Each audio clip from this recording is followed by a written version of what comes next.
Welcome, Diane and Elaine, to the Moms of Tweens and Teens podcast. I am so glad to have you here. Thank you. It's exciting to be here. We are going to have a great conversation, and we're going to be talking all about ADHD, how to help our kids, and how we can support them best. And you are both experts in this field. You have written 3 books. You have founded ImpactParents, and I just want to start by finding out, like, how did you find each other? How did you get involved in this? Uh, yeah, so why don't you each just take a turn and include me in a little bit of your story? Yeah, I know the backstory is always a fun one to tell. So like The my planets backstory, aligned is the short version, yeah, the right? the planets did align, exactly.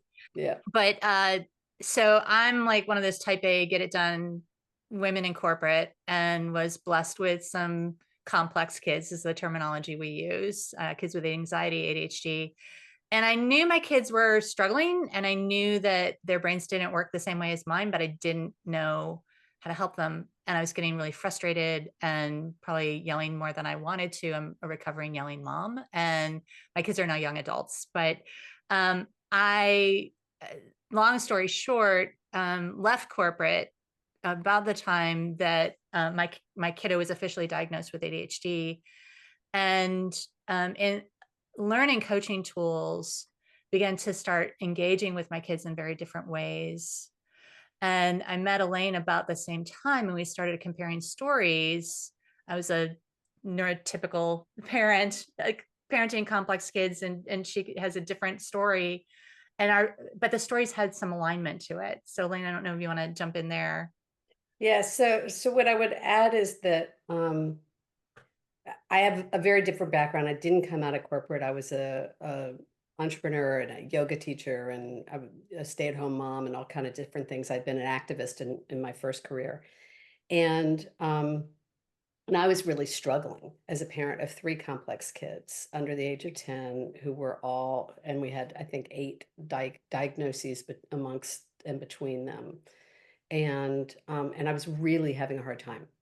And I was looking for help for myself to help me help them. And there was all this support out there for them. And there was really nothing at that time for me, except for, an occasional support group meeting across town at 7 o'clock on a Tuesday night, which I could never make it to. And this was at the very beginning of the internet and all of this stuff, the virtual world. And the long story short is, like Diane, I discovered coaching, and I realized that it was everything I wanted to be as a parent. It was empowering and uplifting and inspiring and focused on wellness and what was working for my kids instead of what was broken. And so I knew I found this modality that absolutely reflected my values as a parent. Yeah. And so the International Conference on ADHD at the time was called the CHAD Conference, was in Atlanta that year. And I went, and somebody connected Diane and me, a mutual friend, and we met, and we totally hit it off. And we met, I would say that we met a match with each other. We are both bright, motivated, thinking moms who had a similar experience, which is when we became coaches, we became much better moms, and it wasn't rocket science. Right.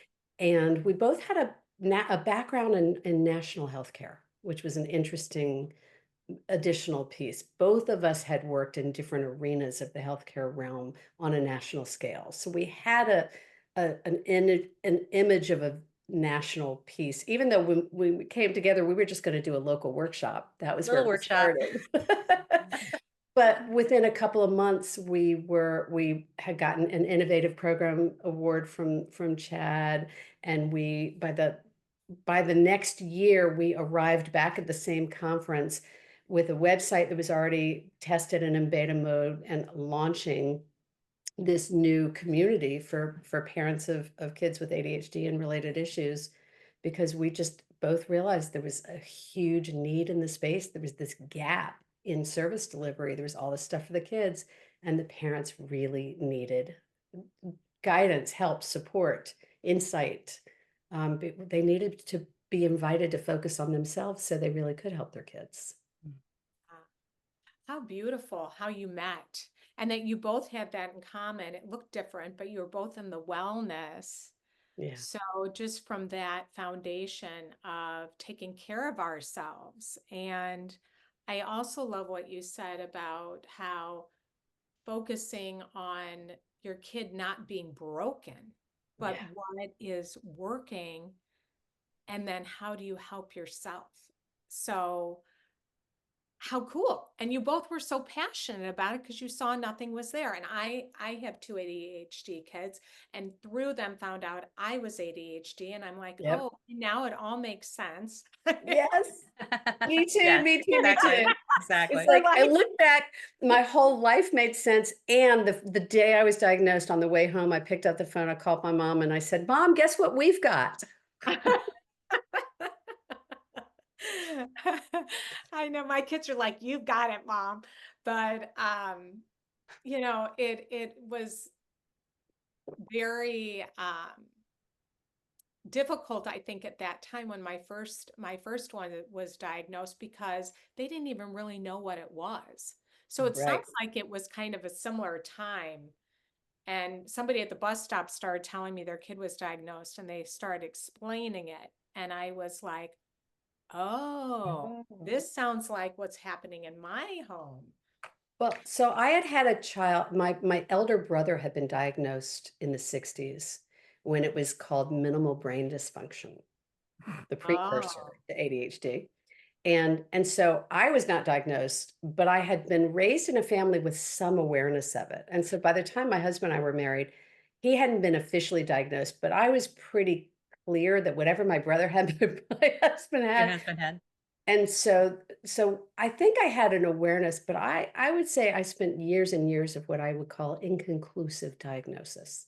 No single diagnosis ever really explained what I was dealing with. Diane, what are you trying to say? Well, what I was going to say is that, we all three of us have young adult kids, but when this was 15 years ago when we started this work, and the world was very different when it came to understanding neurodiversity, understanding the brain, diagnosis, those sorts of things were very, very different. We were just at the beginning of, oh, ADHD isn't just a hyperactive little boy who has a hard time sitting still in class. It's bigger than that. It's broader than that. Oh, wait, we've lived through, oh, adults can be diagnosed with ADHD. I mean, when we first started this, ADHD ended at age 17, technically. Right. And so it's evolved over time. But what hasn't evolved is that parents are having a hard time supporting their kids, whether it's because of their own challenges as a neurodivergent adult, or whether it's because you're an adult who doesn't have the same challenges as your child. And so you're like, why can't they just, whatever it is? There's a lot of broken relationships. There's a lot of dysregulation. There's a lot of not knowing how to fix it, and frustration, and all kinds of things that is universal. And that's what I love about what we do, is like, how do we help parents feel better and more informed and better engaged in their parenting with their complex kid? yeah. Right. I Or mean, in their complex times, which Yes, seems to be where we that's find true. ourselves. Yeah. Yeah. And Diane, it sounds like you do not have ADHD. So did you find that it was hard to understand your kids because Yeah, it really Yeah. was. It's this sort of, I knew that things were different, but I didn't understand why. And even like going and doing all the learning, and this was, the very beginning of the internet. Now there's a lot of great information out on the internet, but it's this sort of, what is ADHD and what does it mean? And I think there's still a lot of misinformation out there. Huge. Unfortunately, and on two sides. One is there's just a lot of, is this real? Is this societal? Is this what's causing it? All that sort of noise. And then there's a lot of misinformation. And I stalk the Facebook groups of parents all the time. Parents who think, oh, if my kid has ADHD, all I have to do is get them on the right medication and everything will be fine, right? It'll be fixed. It'll be fine and perfect and everything else. And it's It doesn't heartbreaking. exactly work that way. It literally doesn't work that way. And so the phrase I love is like, pills don't teach skills. And we're talking about kids with challenges of executive function that need accommodation, they need help, they need support. And most of you guys are listening, have teens and tweens for kids. A lot of them are at the point where it's like, I don't want anybody to have to help me. I want to be able to do all this on my own. And so this dynamic gets created where the kiddo needs more help than they want, when maybe even than mom wants, but they don't want to get it, but they don't. I mean, it's like there's this great big gap between what they need and what they want and what we want, that really creates tension, conflict, and pressure in relationships. We call it the independence paradox. Yeah. Right. The paradox is they want to be independent, more independent than they're ready for. We want them to be more independent, but they're not quite ready for the independence we want them to have. But they're going to fight for it because, you know, and they don't want to give tweens help. and tweens. Yeah, Right. I love that you're talking about this, because this seems like this is a humongous piece and struggle, especially when you have tweens and teens, because they want that independence, Yep. and yet you see that they're struggling. And in my experience, when they're struggling, then we tend to have anxiety and not know how to help them. And so Yep. mom's doesn't know what to do. And then we're trying to control it. I'll speak for myself, that's what I try and support moms to do, is if we're trying to control it out of that fear, that's when they put their brakes on and they're like, leave me alone, I'm not doing it. So how do you help parents with that independence? How do you call it? The independence paradox? Independence paradox. I love I that. think that and I love what you're saying, because, and we expand it into what we call the 4 roles of the parent, because I think that it's really about how you're showing up and engaging in relationship. And when our kids are little, the 4 roles, just as a point of background, are director, collaborator, supporter, and champion. And when our kids are really little, we are the director, we're in charge, we're leading the pack, we're deciding what's happening when, and we're setting the pace. And at some age, our kids are like, well, I don't want mom to tell me what to do anymore. And so we kind of fly back and go, okay, great, then you've got it. And they start to struggle. Elaine, go ahead and jump in. Well, I was going to say, at some age or in some, depending on the issue, it's not a linear, these 4 phases, it's not a linear thing. We don't start in director and now they're at the age where they need us to be collaborator, and now they're at the age where it doesn't work that way. It depends on the activity, and it depends on their motivation for the activity and their engagement in it. And so what Diane's pointing to is how important it is for us as parents to respond to the level of readiness that they're ready for, or the level of independence that they're ready for. And in some areas, a kid may need us to continue to scaffold and support them and help them in terms of getting their schoolwork done, but they may be ready to get their sports or music or whatever stuff done more independently on their own. So our ability to support them, it depends on their readiness. And if we meet them appropriately where they are, we're less likely to get that back off mom pushback, because we're collaborating with them and engaging with them. It has to do with whose agenda is it? And when we start out, when they're young and when we're director, it's our agenda, right? It's our agenda that they get up, that they go to school, that they go to bed on time, whatever. And when they're ready for us to start moving into collaboration mode, which is kind of the second phase, now we're starting to share the agenda. We want them to be the ones saying, yeah, I've got homework to do. We want them to be the ones saying, yeah, I do need to get enough sleep. I do like to get my sleep, right? And so that we're now working together to share, what are we needing to do? How do we need to do it? When do we need to do it? And that ability to collaborate teaches them to learn the process of problem solving, to practice self-management and taking care of themselves. And so I think I'm going on a little tangent. Well, but what I would add is that the yeah. independence paradox creates this dynamic where we end up feeling like we have to be directors longer Right. than we want to be, or longer than they want us to be, because they don't have the executive function to do it independently. So we stay in that, you use the word control, Cheryl, I'm a controller too, right? It's just sort of, we stay in that control mode too long. And then that's when the conflict happens. And then when the conflict happens, we kind of go, fine, great, I'm out of here, you do it. And then they struggle and they, you know, they flounder and they don't do well. And so we see that as an excuse to just pounce back in and say, see, you need me. And then Right, we that's justify that going back Yeah. into director mode. right. Yeah, Instead it's of like a going, vicious cycle, like this yes, dance you can do. Yeah. exactly. And I think that we know how to be director. We know how to own the ball. Like if we know how to hold on to the ball, and we know how to throw the ball to them and let them catch the ball and have them be in charge of the ball. Right.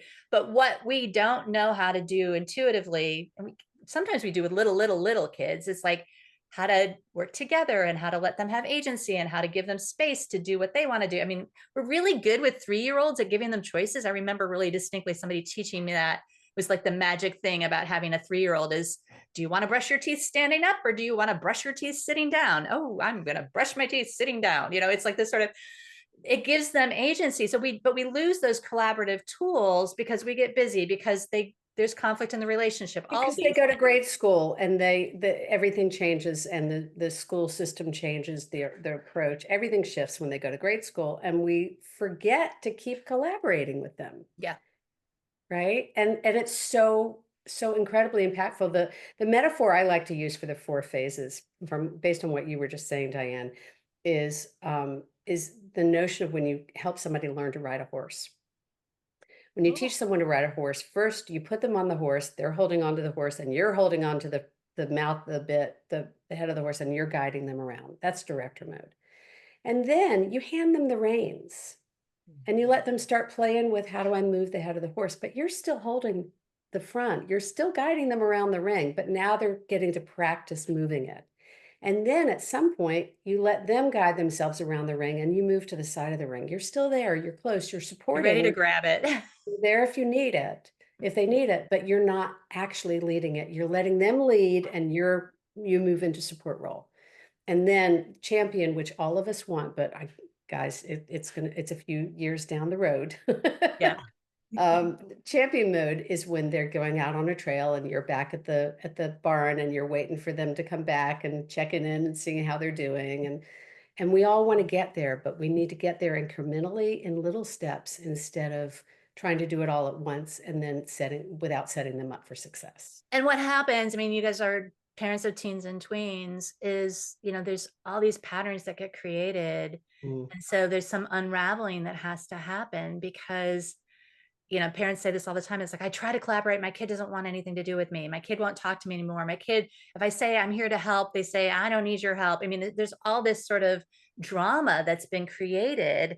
And so part of the work is just unraveling, rebuilding the relationship, creating the connection so that you can build the collaboration, so that you can, you know, maybe collaborate on easy stuff like who's cooking dinner this week, so that you can get to, how can I help you to set up a process that works for you to turn in your homework on a regular basis? You know, it's instead of just struggling and dealing with, you know, 27 missing assignments or whatever you happen to be dealing with this week. Yeah, it's really hard. I call it like inflammation, when there's so much inflammation in the relationship and you're just butting I heads. like that. And I love that you're talking about like, how do you begin to unravel that? So let's like go there, because I know that there are parents, caregivers listening to this that are like, oh my gosh, you know, we're just in such a bad place right now. They hate my guts. I don't think I like them very much either. I mean, and it's just a battle every day. And then there's that cycle. If I let go, then my kids, this is how I used to feel. If I let go, then my kid's going to go down the tubes and then I'm going to have to dig them out. And I don't want them to go down the tubes. I want to keep them floating. And so then it's just so easy to be overly involved and hovering, which did not work. So I know I asked. And there's this fine line between supporting and enabling, right? Between collaborating and say supporting. more, because I think that can always be this process of trying to figure out, what is that? Well, how do I know when I'm enabling? When do I step in? What would you both say to that? It's so there's so we do multiple workshops on just that one little topic, right? Diane, where would you start? No, I think that the distinction I like to make is that there's so many different challenges with these kids, and there are going to be things that they need to have accommodations on. Like most of our kids, if you've got a kid with ADHD, they may have a 504, they may have an IEP, they have accommodations at school. And what we don't do consciously, at least not most of us, is go, okay, what are the accommodations that I have at home, right? Where do they need the help? Where do I let things go? Where do I not focus? How do I kind of create that balance to have them own as much as they can, but feel like I'm there for them to catch if they can't. But my speech on supporting versus enabling is that if you're working on something, we teach this concept called taking aim, which is like pick one thing and focus on that. So whether it's, partnering to keep the kitchen clean, whether it's getting the homework done more independently, whether, whatever it is, pick one thing and work on that. And if you know what, I'm picking up the towel for 3 months because we're over here working on homework stuff, that to me is not enabling. Yes, they could pick up their towel, but I'm not working with them on helping them to become independent on picking up their towel. Now, if I'm working with them on becoming independent, not this week, right? It's just, or I will eventually. But if I'm working on that and I'm still going, okay, I'm just going to pick it up. Oh, okay, I'm just going to pick it up, right? It's this sort of, it's that conscious shift of I'm working on it versus I'm ignoring it kind of thing. Elaine, what would you add to that? So, I mean, I really appreciate that framework, that there's some areas where we really want to be focusing on what's the next level of independence that they're working on cultivating. And while they're working on, and we're conscious and we're in agreement about what are they working on next, we can continue to scaffold those other areas. That's not enabling. So if you've got a kid who it's really hard to get them engaged in school and they're teenagers and you really don't want them to get a job yet because you really want them, it's all they can do to be managing the executive function to do school, then you might support financially differently if you have the means to do that. I know not everybody does, but it's an example that comes up fairly frequently. Like, my son wants to get a job, but I think he needs to work on schoolwork. Now, if it may be that kid will do better on their schoolwork if they also have a job. So it's not an either or thing. But the idea here is that we're working on them consciously with some things. And we teach an independence pyramid where there's kind of what the pieces and the steps are that get towards independence, towards their independent action. And it starts with relationship, and it starts with being connected and building trust with them so that your communication is good enough for you to have that agreement of, I'll do this for you this week while you're working on that. And everybody can kind of collaboratively work together on that.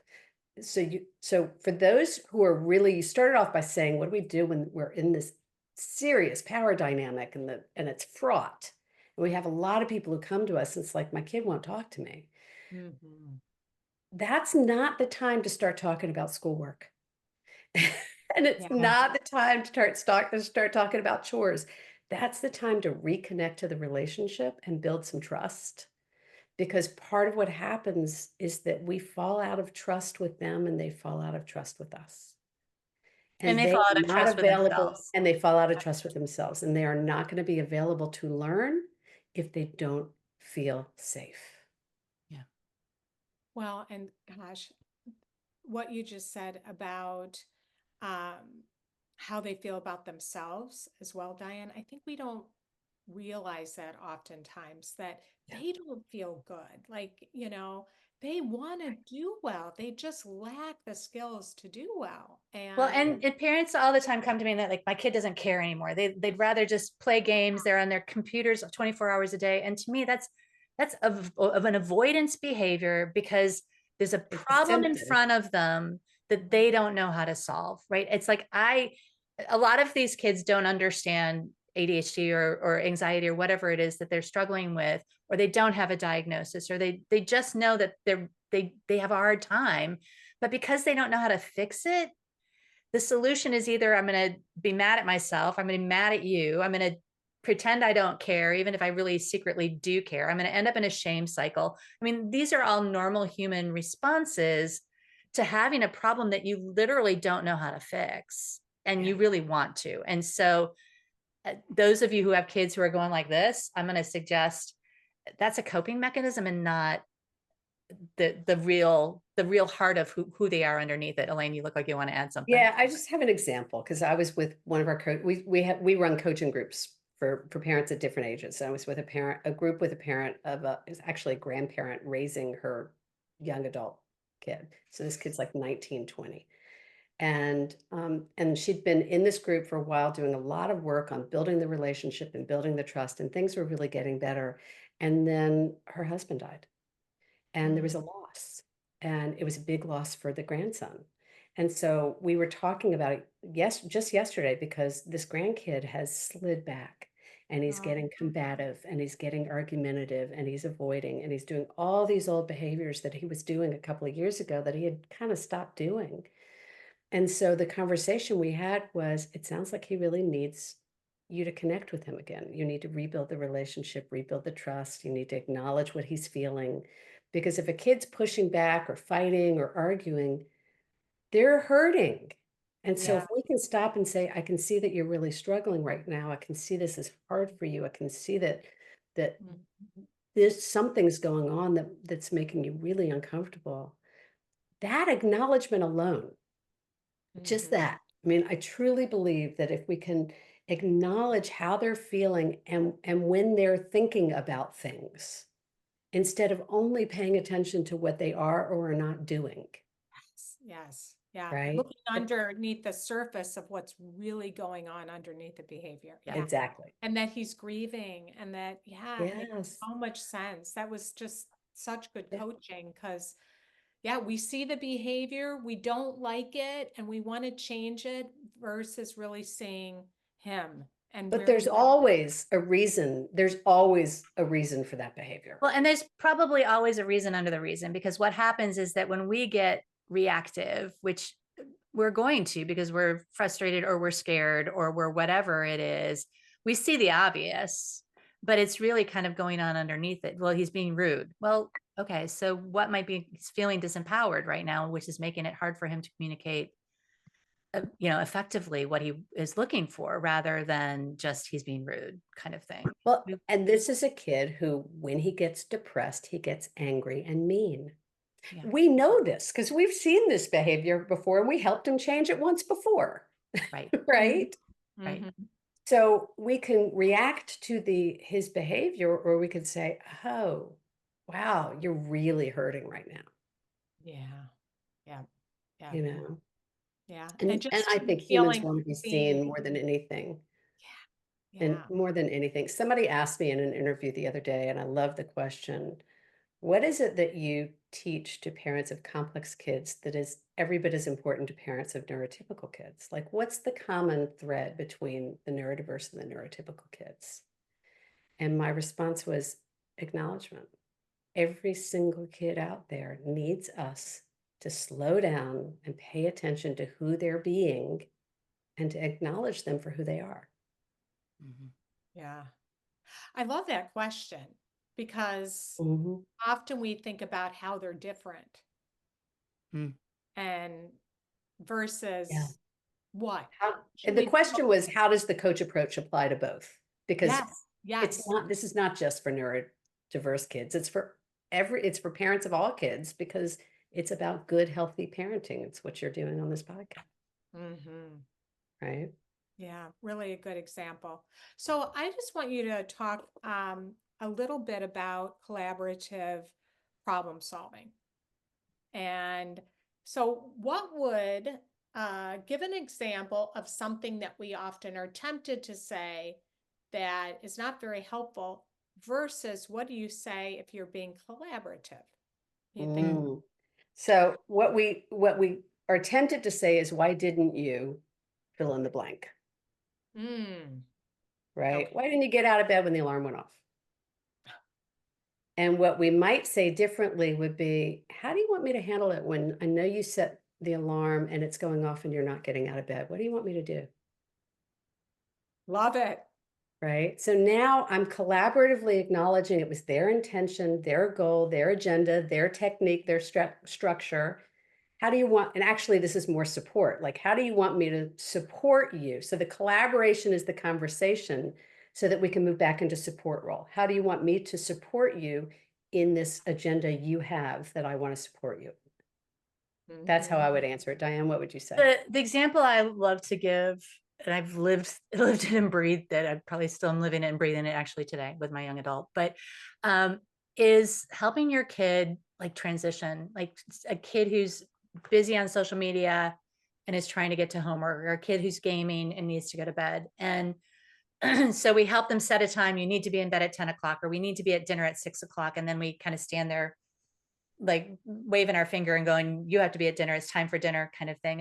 And a collaborative approach moves us into really understanding what does it take to switch from playing a video game to sitting at the dinner table. And I remember my kid was about, I don't know, 15 or 16, and sat down with him. He was playing Destiny or some game at the time that he was loving. And I was like, okay, stopping playing right now. And I sat and I watched him go through the process of stopping. And it took him 22 minutes from the time he decided to stop till the time he was able to put down the controller. And Because these games are not designed for you to just stop. right. It's like, you can't just say, I'm done. I mean, it's kind of like if you're watching your favorite movie and the best part comes and somebody's like, okay, you have to turn it off right this moment, right? It's just sort of what these kids need is help to figure out what does it take to stop something, so the collaboration was, now I understand. Okay, so if it takes you 22 minutes to stop, do you need a reminder earlier? Do you need somebody to help stand here and help you figure out what the next steps are? Do you need to ask your friends to say, hey, Jacob, you said, oops, sorry. Hey, kiddo, you said you're gonna you're gonna get off your computer at 10 o'clock. It's now 9:30. Do we need to start wrapping it? Right. It's just sort of, you can help them figure out strategies that work for them to be successful at achieving the goal, instead of just waving the goal in their face and saying, you didn't get off at 10 o'clock. Right. Yeah. Because And if it we're comes with holding them accountable to the outcome, Right. instead of helping them learn the process of problem solving to achieve the outcome, then we're not, it's not a fair test, especially for kids who struggle with executive function. And I would argue that means all teens and tweens. All teens and tweens. Yeah. None of them are fully cooked, right? Yeah, Those no. brains are not fully cooked till their mid to late 20s. Even if they're really smart and really, really emotionally intelligent and can argue with you like a lawyer, they're still not fully cooked. They're still not fully cooked. And so our job isn't to say, if you get an A in that class, then you get this reward. Our job is to say, okay, let's go through the process of what it takes to study for a test so that you can do well on a test, so that you can get a, like, we have to break it down and walk them through the process of problem solving again and again and again. And if we just come in and impose our opinion and say, you should do this, or I think you should set an alarm, or I think, like, if we impose our way of doing it on them without their permission, without their buy-in, without their participation, then we can justify feeling upset with them, but that doesn't feel very good for anybody. Yeah.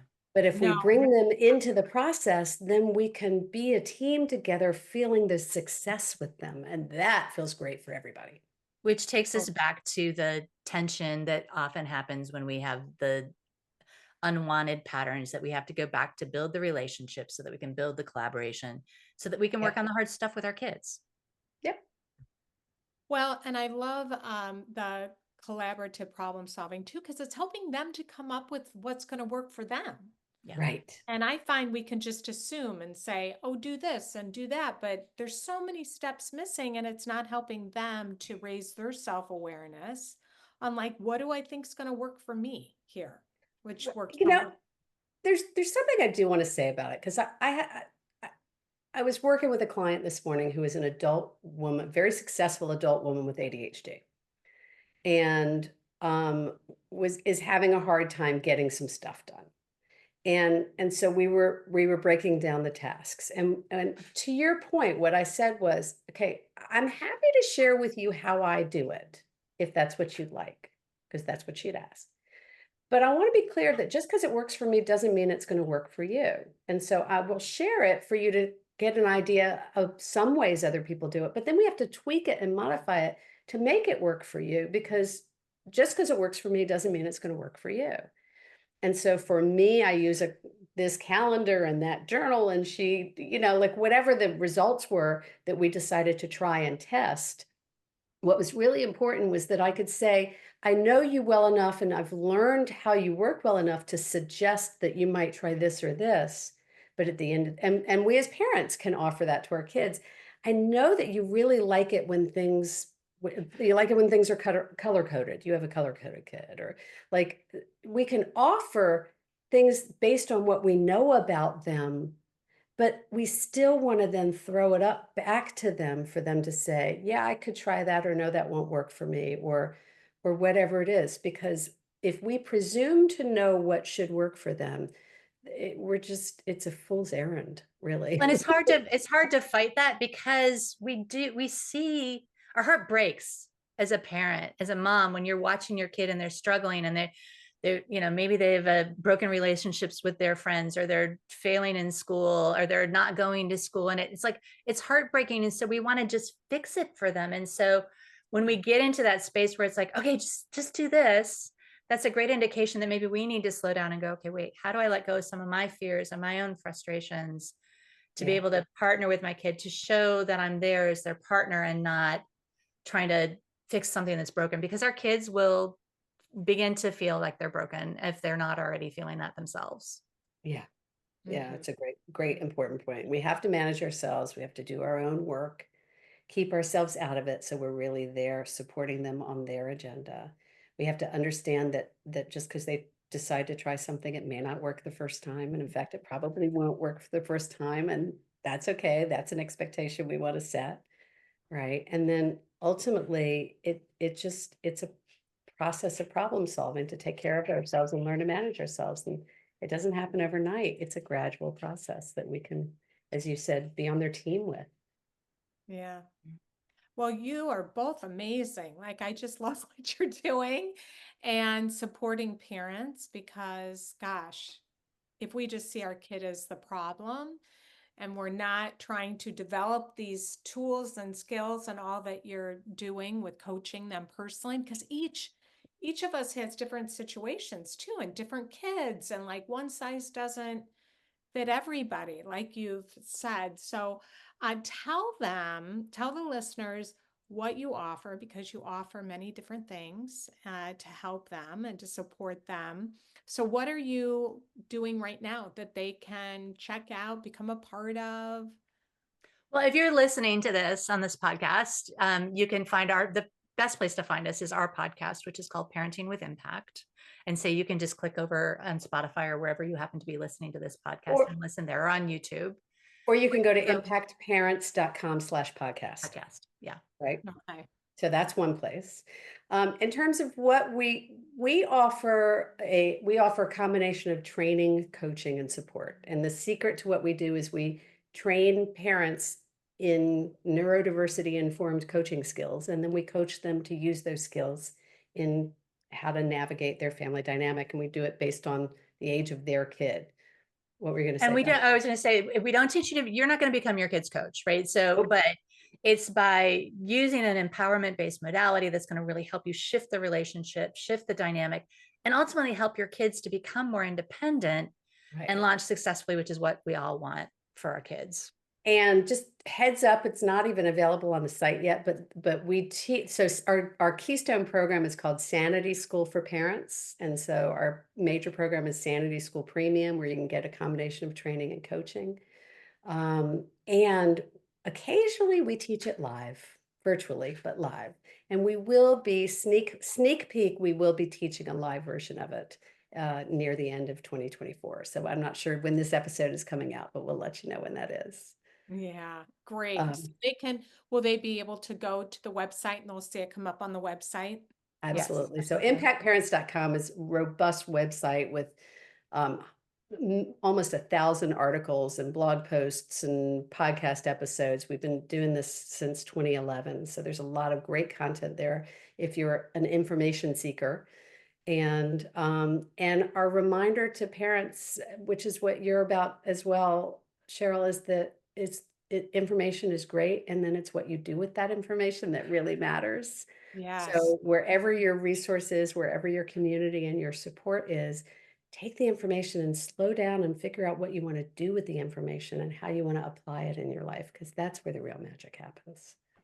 Yeah, that's where the transformation happens. And that's what you're Mhm. both doing, is working on these things yourself and then helping to support parents to be able to do it with their kids. So thank you so much for the important work that you do. And I just loved this conversation today. I do too. Thanks for having us. Thanks for having us, Cheryl.